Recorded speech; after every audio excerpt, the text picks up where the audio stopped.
feel every generation should live better. My parents picked cotton. According to my dad, walked to school 20 miles with holes in his shoes, and one shoe on, one shoe off, right? So he had his kids, and we're not supposed to struggle like that. I had my kids, they living better, and my grandkids should live better. But until we change the mindset, it'll never happen.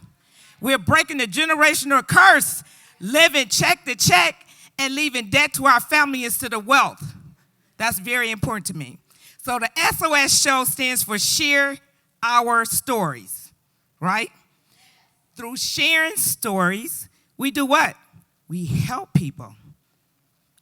Tonight, I decided to go live for the first time on the third Thursday.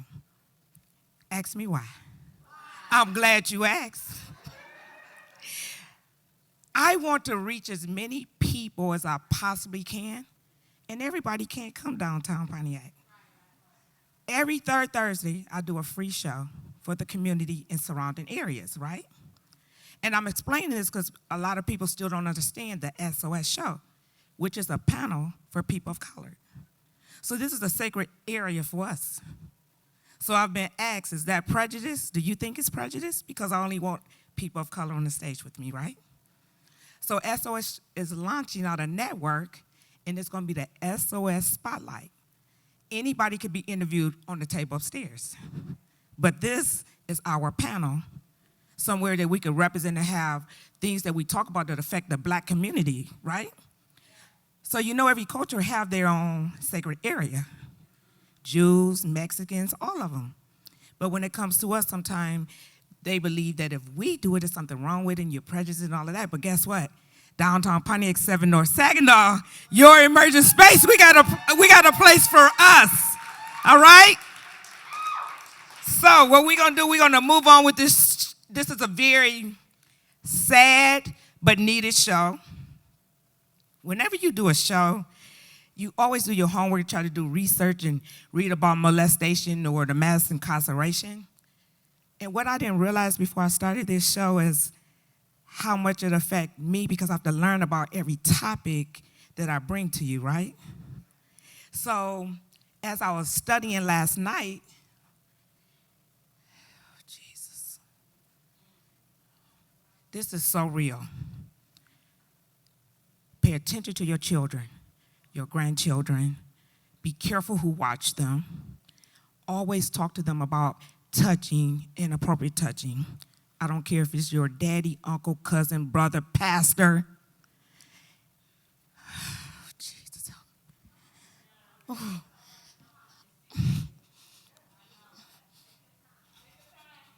I said, I want to do this, but it was a 3-year-old, and her dad was coming in the room at night. So, and I have some people that wanted to come, but they couldn't make it because as they get closer to the show, they feel like I just can't take the stage, right? So I'm just going to share some things. Have you guys remember when we used to come together as a family, your mother playing cards and spades and the kids in one room playing? Because we didn't stand in front of our parents back then watching everything come out their mouth, right? She said every time she was molested, it was at one of those family get-together. So while we enjoying playing the cards and we dancing and having our good time, everybody in there laughing, she was being molested. Every time it was a family gathering, that's what they did, right?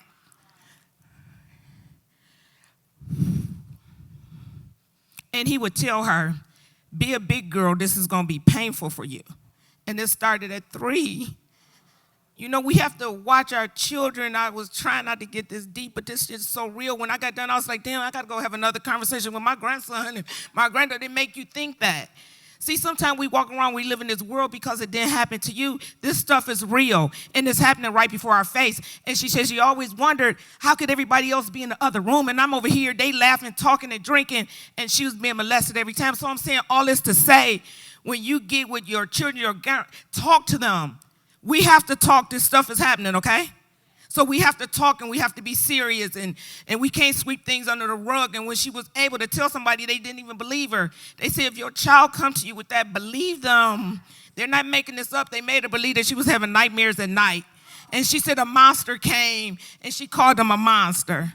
I'm going to move forward. I just want y'all to know that this is some serious stuff. And every time we have a show here, I'm going to talk about things that's going to hurt you. I'm going to talk about those things that we act like it's not happening. That's what the SOS show is about. We taking you there. We taking you there. Because in order for us to stop and to heal, we have to start talking about it and keep our eyes open and be mindful what's going on and stop pretending like you don't see things. Okay, we done with that.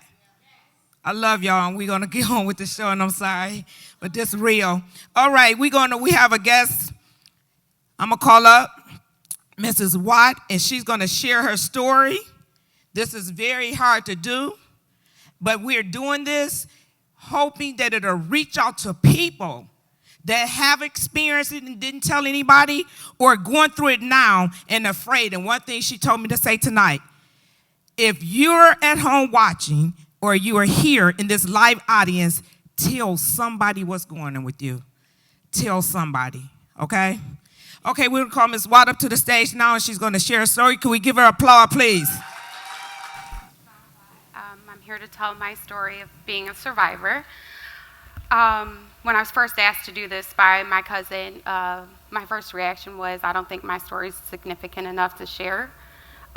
It wasn't as severe as other people's cases that they've had and things that they've went through, but I think that anybody's story, no matter how small, matters. When my daughter came to me before and told me what she wanted to grow up and be for a living was to be a trophy wife. And she told me it was because she don't like school, so she's not going to like work. So she just wants somebody to take care of her. It's a couple years ago. About a month ago, she came up to me and told me that she changed her mind. She wants to be a surgeon. And then she looked it up and she went into detail, like 10 years of school and this and that. And I was like, wasn't trying to be negative, but I was like, well, you know, with being a doctor or surgeon or something like that, you can't help everybody. You know, and her reaction to me saying that was, well, if I help one person, it was worth it. And that's how I feel tonight. Like, if no matter how small my story is, maybe if it hits one person or touches that one person, then this was worth it. I'm extremely uncomfortable with this situation and talking in front of people. I'm not a public speaker. I think this is the most people I've ever spoken in front of. I was that kid in school that would do the work, but as soon as we had to present it to the class, I'd rather take the E. So my story is maybe around like 4th grade. My cousin was staying the night at our house, and I woke up to him pulling down my pants and his pants. He got on top of me, and that's pretty much where it ended. I woke up, I told my mom about it. Her reaction was to go sleep in the room with my sisters, and she'll deal with it in the morning. So I woke up my little brother because we shared a room at the same time, and I told him, I was like, let's go sleep with Anna and Sonia. So that's what we did. My mom spanked him the next day, pretty much called it a day, and it was never brought up again, just brushed under the table. And, you know, I was telling my mom today how that affected me is the fact that I didn't sleep on my stomach again for years after the fact, just because I always felt exposed, like something else was going to happen. At 4th grade is when you start learning about STDs. I just started to learn about like AIDS and HIV and things like that. So OCD came into play. So I'd go to the bathroom, and instead of wiping the toilet off before I went to the bathroom, I'd always wipe it off afterwards, like I was the dirty one. You know, and that kind of carried with me in life with my kids and sheltering them as much as I have. I didn't let my kids stay anywhere, their friend's house, nobody I didn't trust, only like certain family members they were allowed to stay the night at. My oldest is 17 now, but she didn't even sleep at her friend's house for the first time until she was 13. You know, and I sheltered them to the fact that when she was finding it, I gave her that freedom and trusted it enough and kept praying about it enough that she showed out. So, you know, it affected me in so much, like the paranoia and like the anxiety for it and just worrying about my kids to the extreme. And I'm always praying about it, like wherever they go to their friend's house, they're going to school and this, where it's crippling, the anxiety of worrying about your loved ones or something bad happening to them. You know, even taking anxiety medicine doesn't help, and praying about it, it's hard to let go and give it to God sometimes, because we're human. So even though we try to pray and let go, we're still worried about it. God's known me forever. I've just finally found him. So I'm in my toddler stage of walking around with that. And it's helped me so much already. And it's only been a couple weeks, and with me finally seeing his glory and seeing, what's going on in my life and trying to fix things. I've had quite a few family members that had way more tragic stories than I have, and that have overcame it and things like that. And one of my specific cousins has a terrible story. I did ask her to come speak tonight instead of me.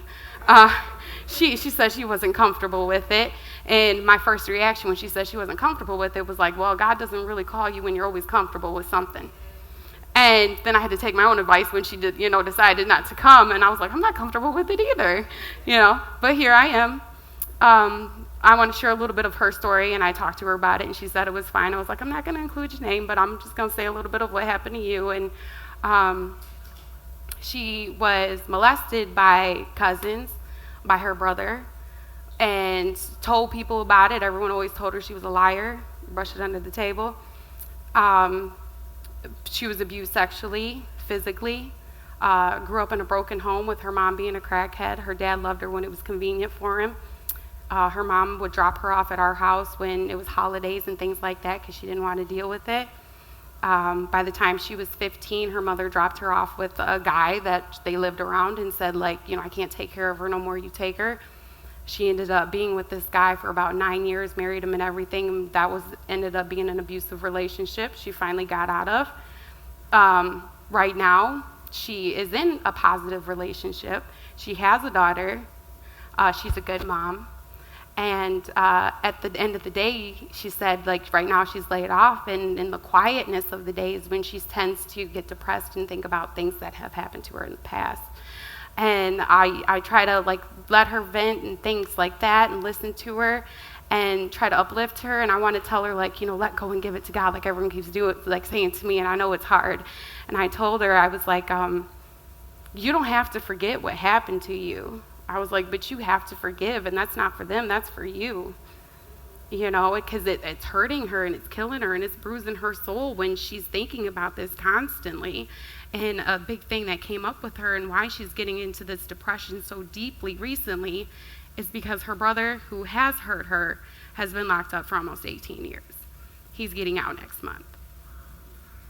And not only is he getting out, it's most of our family is very accepting of him getting out, looking forward to him getting out, telling her how excited they are about him finally getting out and getting his life together. And I know God doesn't want you to judge and want you to forgive and things like that, but we're human, so he knows where we're at. And I was like, it's so painful for her. And the fact that even though he's been in there almost 18 years, these kids and even adults that have been like this, these people get their time, and when they get released, everyone's like, well, they did their time, pretty much let it go. But there's these people that carry this around for the rest of their life. They don't get that, oh, you get 17 years, you forget about it, and now you're good. And it's extremely painful to see these things and to, see your family members hurt, anybody hurt, even a stranger hurt like that. It's tragic. And I think we just really need to pray for one another. Because, there's nothing more uplifting than to pray about it and just help that God eases your pain through it. Because everybody's in pain. Everybody's had something happen to them, and everybody has their different stories, like I said, no matter how big and how small. And I hope that anybody, like my cousin, she hasn't gotten help for it. She's never talked to anybody about it and things like that. And I feel like you need to talk about it. You need to tell people about it. Even if it makes you feel uncomfortable, call them out on it. Even if you're not going to press charges, you're not going to go through this, talk to them about it. Tell them how that they hurt you and what they did was wrong. And, how it affected your life is important to tell them. When he went to his parole office, his review before he was released, I think it was odd that they don't call the victims there, and most of them are grown now. And even though he's getting released, it would have been a safe place for these people to tell them how he affected their life and how they carry that with them. We have to have a change. We have to talk to our kids more. We have to notice, even with other people's kids, what's going on. Or adults, because you could be hurt as an adult and keep it to yourself. You know, we have to talk more. We have to be there for each other more. We have to open our hearts to people more because, you know, the more wrong you do or the more you shut out the world, you know, you just got to open your eyes like God and just appreciate everybody and the pain that they're going through. And help, but no matter what little thing you say can help them. My grandma said the oddest things to me growing up that I didn't get growing up, and they stuck with me, and then like the older you get, you're like, she made sense. You know, she always told me when I would tell her, like, oh, this is a good guy, introducing her to people, and she was like, nobody's good but the Father. And I was like, I really never got what she meant by that until I looked it up, and, you know, it was like pretty much it justified, like it went down to, like, on Judgment Day when you meet God, you know, if you're in the book of life or not, would you be considered good or not? And, like, no one would be. You know, we all sin, you know. We all do wrong. We all, you know, fall short of the glory of God. So now every time I say the word good, since I looked it up, I'm like, ooh, that's not good. I got to think about a different word to say than good and telling someone that they're good because they're not. I was like, you know, my grandma said little things to me. I had the worst potty mouth ever since I was a teenager. So every time I would cuss, my grandma would tell me certain things like, you know, when you die, you're going to have to explain all your sins to God. How are you going to explain all that cussing to God? You know? And at the time, you're a teenager, so you're invincible. So you don't really think about things like that. So I just kept on and kept on. And it didn't affect me with the cussing that she told me that, but like a really low part of my life, I had 2 kids. I was still a teenager. I got pregnant a 3rd time. And my first instinct was like, I can't do this. Like, not another time. Like, I'm not ready for it. I can barely afford the 2 I already got, kind of thing. And I went to an abortion clinic. And believe it or not, at an abortion clinic, they actually have like somebody that's religious there to talk to you before you go through with what you're supposed to go through. They give you an ultrasound. They make you look at the ultrasound. Didn't really want to look at it. I looked at it, and I'm still like, I'm going to go through with this. Well, this lady talked to me, and she was like, well, are you religious? I really don't consider myself religious. I believe in God. I have faith. And she was like, well, what do you think God would think of this? And the first thing that popped in my head was my grandma. And was like, on Judgment Day, you're going to have to explain all your sins to God. And I was thinking in my head, well, I already got 2. And there is no excuse in the world I can give to God to do this. So I have 5 kids. Now I got 5 kids. I left. I paid for my ultrasound and called it a day. And it did, you know, things like that. Like there's the littlest things that you could say to people to uplift them and that will hold them. And in their worst moment, in their down moment, can help them. You know, I'm hoping we all just do that. Like, you know, some words that come out of my mouth that I say to people, you know, even when I don't even know what I'm saying, has said something to help someone. You know, when I'm talking to my cousin about God and things like that, because she's not the most religious person either, and I've told her things, and I don't even know where it came from, kind of thing. And she was like, you're a really good speaker. You know, you've helped me through this. And I was like, that's kind of odd, coming from me. I have a question for you. You say he gets out next month. He did 18 years. Was that because of the molestation that he did to her, or was it other things? It was a multitude of children. And most were not even reported. And so he served 18 years for molestation for multiple children. Mm-hmm. As far as I know, there were 6, but there was probably more than that. And like the untold kids that he was around, I have no clue. It was a lot. Was there family members or children that he just happened to? Children that he was around, family members, his dad's girlfriend at the time, her 3 children. Jeez. I think the littlest one in age was 3 years old. Just a bunch of stuff. And my first reaction was like, if they've got to suffer the rest of their life, I feel like he should have to suffer the rest of his life and just stay in there. But, you know, we don't have control over those things. We just have control over ourselves. And just, it's heartbreaking to see how many lives that he's destroyed and hurt. And right. So, you know, that would be a hard thing accepting. And, you know, they do say we should forgive, right? Could you imagine a family member coming home after 18 years and molested multiple children in the family? That's a little harder to do, right?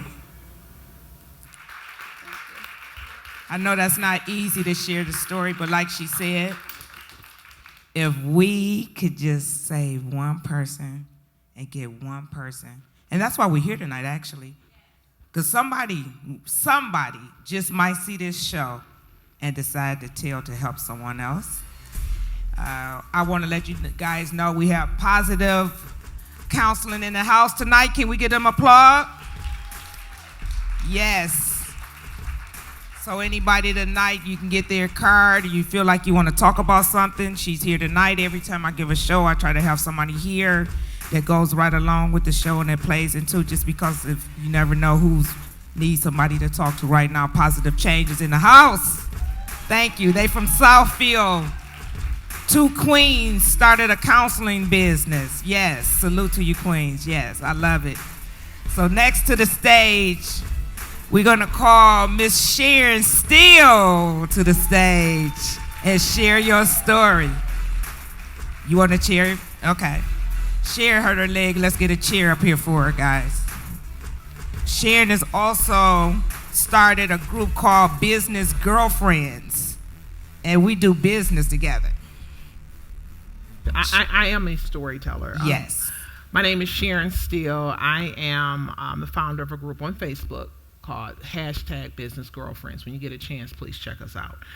I am a native of Detroit, from Detroit Public School System. I know y'all represent downtown Pontiac, but I'm representing the 313. So 313 is in the building. This story that I'm about to tell you, I want to first say it is not to make anyone that I love or care for to feel any type of way, because people feel some kind of way about your pain, which still I'm baffled by that. It happened to me, so why are you feeling some type of way? I'm not here to cause any conflict, and I'm saying this because I have a lot of people follow me on social media. I'm here to tell a story and to set someone free, to let them know that there is hope. And I listened to the comments, and the one thing about forgiveness, there is forgiveness, but God give you wisdom. Just simple. I'm going to forgive you, but I'm going to use wisdom. That's it. So, with that being said, for me, my story of sexual abuse started at a very, very young age. And unfortunately, I get a little emotional. Unfortunately, the sexual abuse started from my sister's father. We didn't have the same father. But what I realized in this whole journey of mine, the people that were supposed to protect me was just as hurt. And they were fighting their own silent demons. I didn't discover that until I started building my own relationship with God and realizing who I was. And so that helped the forgiveness to come a lot more for me, because if you're damaged, how can 2 damaged people help each other? So when I say that, I say this because I love my mom.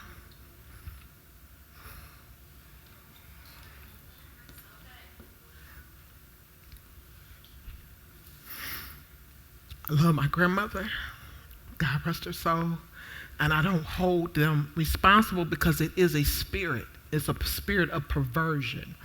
And we don't know initially how that spirit comes in, but we know who the author is of the spirit, bottom line. So I'm not digging into all that, but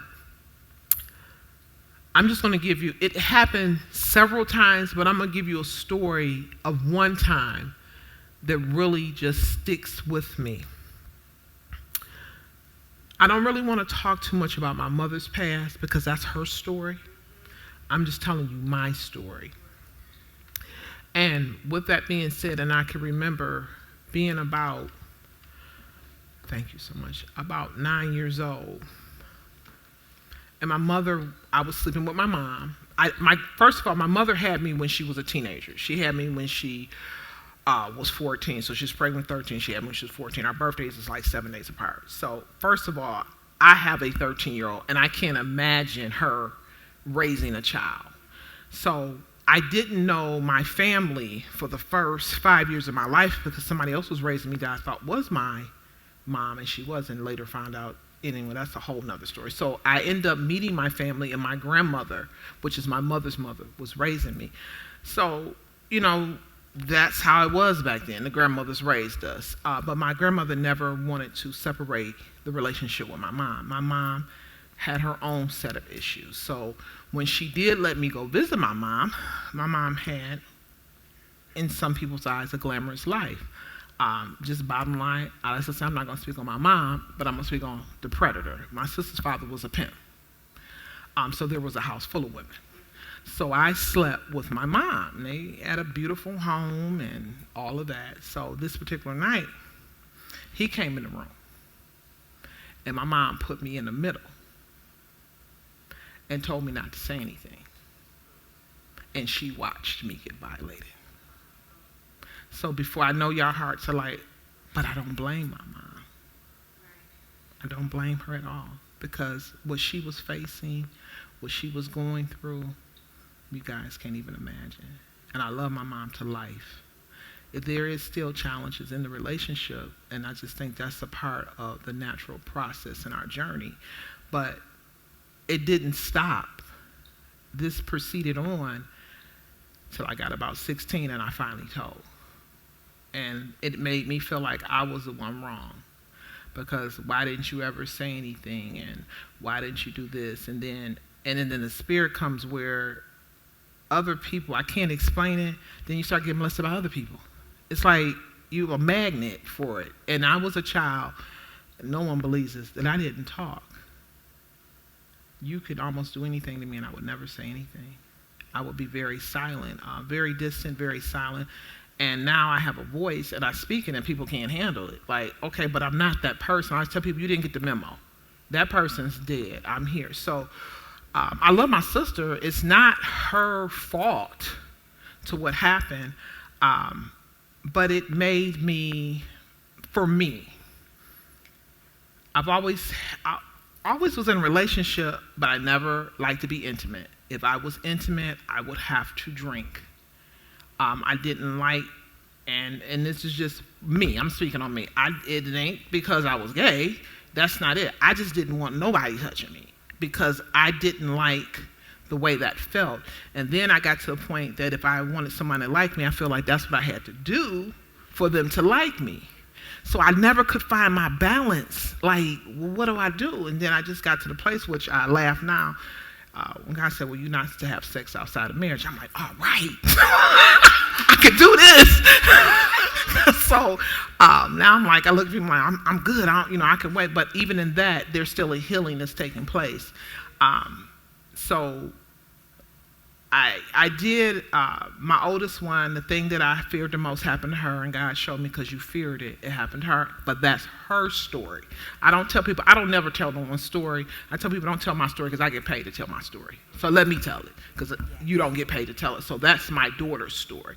I have a 13-year-old God, and she's like the joy. It did create a fear in me, a sense of that I didn't want them to be around nobody. Because you just don't know. People look, you can't, there's no look to this. There's no, you can't say, well, no, there's no look. And the thing that really bothers me with people, because it didn't happen to you, you're going to say, well, how did it happen? How can you say that? I'm not here to make you feel some kind of way because you're friends or related to this person, but I'm telling you what happened to me. So what happened to me, why is it making you feel uncomfortable? So it caused a chain of events for me and relationships. It caused where my personality was, I don't know where this came from, but it could have came from because my mother she still is very, very beautiful. And I used to laugh. I said when we would walk to the store, we never walked home because somebody was taking her home because she attracted people. And it made me want the glamorous life. So I thank God I'm a thinker, a very intelligent person, and always was a person after money. Now, the one thing I do say about myself is that, and I don't knock anyone, everyone has their own story, I never use my body to get money. That was the one thing that just it turns me off now to see someone have to strip or go to bed. That just bothers me because my mind was so great that I can think a thing out. I don't have to. I never believed in manipulating people to get what I want. I always believed, I may manipulate a system, but I'm not going to manipulate an individual. Yes. But that, I think that part of the story was very, very detrimental, because when I tell that story, I think Tyler Perry did a movie, and I felt like, I was like, oh, I need to sue you because you came up in my life. And that was the one that the two sisters, the one was getting violated. That was my story. But me and my sister don't have that. We have a good relationship, which they had a good relationship. But my mom was not as wicked as that lady. I mean, she was pretty wicked. But it was a movie. But that was my story. I don't know why I'm not here, like I said, to make my mom to seem that monster, because her story is her story. But as I got older, I realized she was just as hurt as I was. I mean, it's more to her story, but to have gone through what she's gone through in her lifetime, I admire her of being strong and being there. And I thank God for my grandmother. I mean, I always tell people they did the best they knew how for what they had. So when you know better, you do better. Me personally, and I'm still in that process, no, I would never let any of my children's children, and if Jesus decided to go around, anybody that I know violates kids. I don't care if we do got the same bloodline, because at the end of the day, in the beginning of the day, you still have to stand and answer for that, and God gives you wisdom. Bottom line. I mean, if you know that someone is like that, regardless, and we as a people, when I'm saying people of color, we are the most forgivingest race that I've ever seen in my life, and yes, we should forgive, but where does the wisdom come in? Just because they're related to you does not mean that's a pass.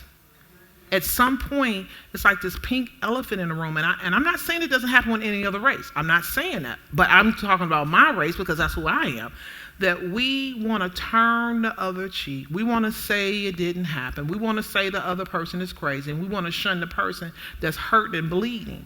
And then you want to say, well, why you don't come around the family? Okay, you can't change what happened.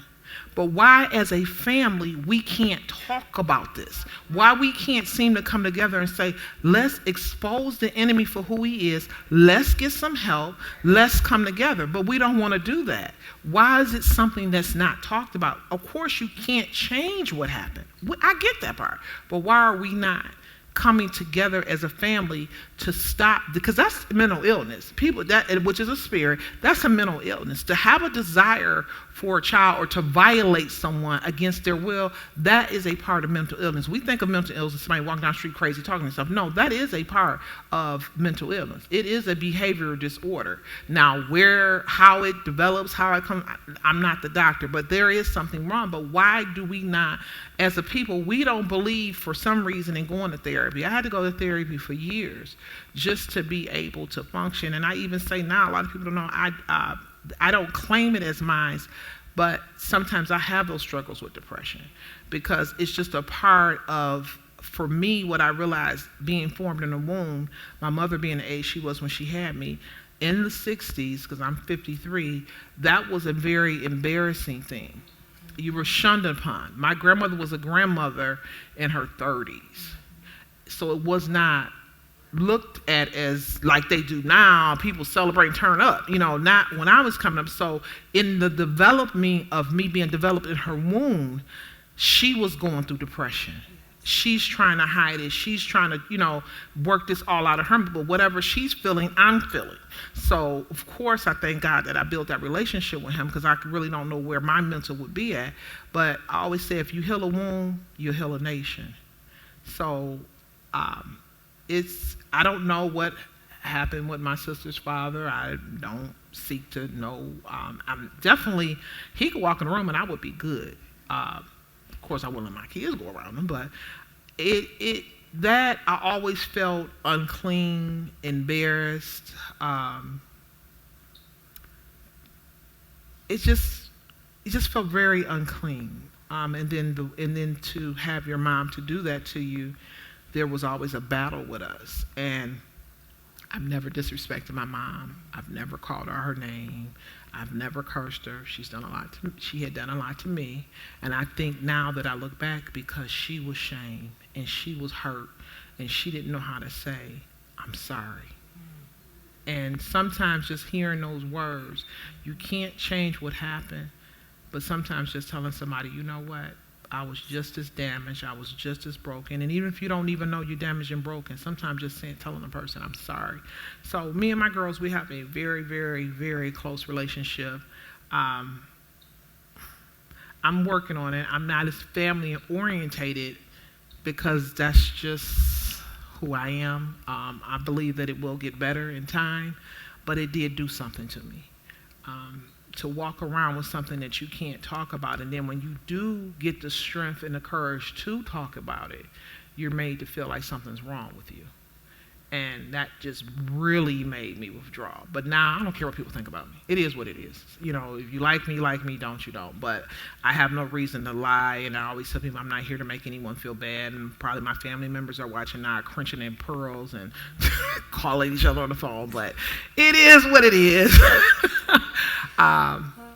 Anybody got any questions for me? Or Thank you for that. And you're right, we had a couple of speakers last month, and the first time that family heard the story actually was on the stage.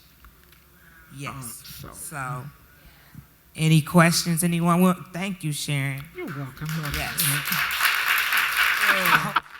Awesome story. Just for the people at home, just so you understand, every third Thursday at 7 p.m., we going live with different topics. Come downtown Pontiac, your emergent space. Every third Thursday, free event for the community and surrounding areas. SOS stands for Share Our Stories.